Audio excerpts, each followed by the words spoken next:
Hi, thank you so much for taking the time to sit with me today. Before we get into the questions, can both of you tell me a little bit about yourselves and what you guys do? Well, my name is Lewis Wall. I'm a retired physician and anthropologist trained in obstetrics and gynecology. So my entire professional career was devoted to women's health issues. And obviously, menstruation and menstrual disorders are a fairly big portion of that medical specialty. We got interested in this particular problem in 2014 when we lived in Mekelle in northern Ethiopia. I had a Fulbright scholarship to the medical school there and was involved in teaching and training. And while we were there, we met a really remarkable Ethiopian lady named Frawini Mabratu, who had built a factory in Mekelle to produce washable, reusable, locally sourced menstrual pads. Her decision to do that was based on her own traumatic experiences as an adolescent in northern Ethiopia without access to anything. And after she'd come to the United States and had gone to college and lived in the U.S. for 10 or more years, she went back to Ethiopia. And when she got there, she found nothing had changed since she'd been gone. So when we saw what she was doing, we were all in.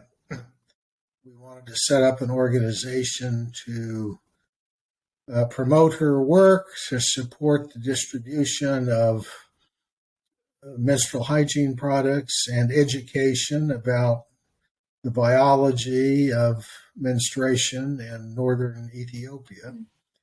And so we started that. We partnered with the university to develop a big outreach program, and we have reached over 350,000 students and distributed 150-some thousand menstrual pad kits.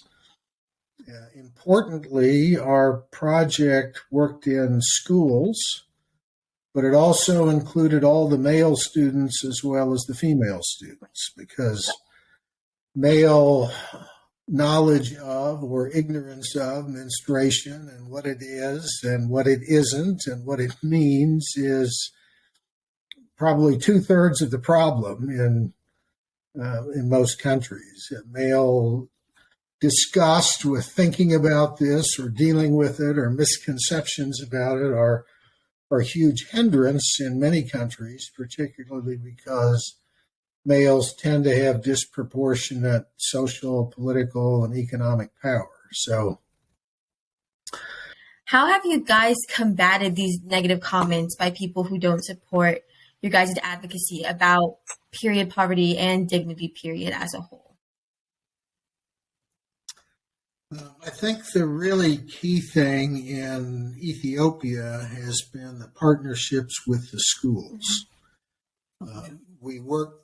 We have a team from the university that goes out, but we work through the Regional Bureau of Education, which would be the equivalent of the State Department of Education in the local school district. So we have administrative permission to go, and it's scheduled. It becomes a school-wide thing for the grades that we're targeting. But the fact that it was a school-sanctioned program meant it was a topic that it was okay to talk about. The booklet provided basic biological information. The students took the booklets home with them, so their families saw what was going on. So that engaged the family in the conversation as well. And because we targeted boys and girls, not just girls, it helped shed a ray of sunlight onto male ignorance or lack of information about this. It's been very, very well received. Mm-hmm. One of the striking things about it was how many girls were missing school because they didn't have menstrual supplies, and so they missed 3 to 5 or 7 days a month. And if you do that over time, you really start to lose ground.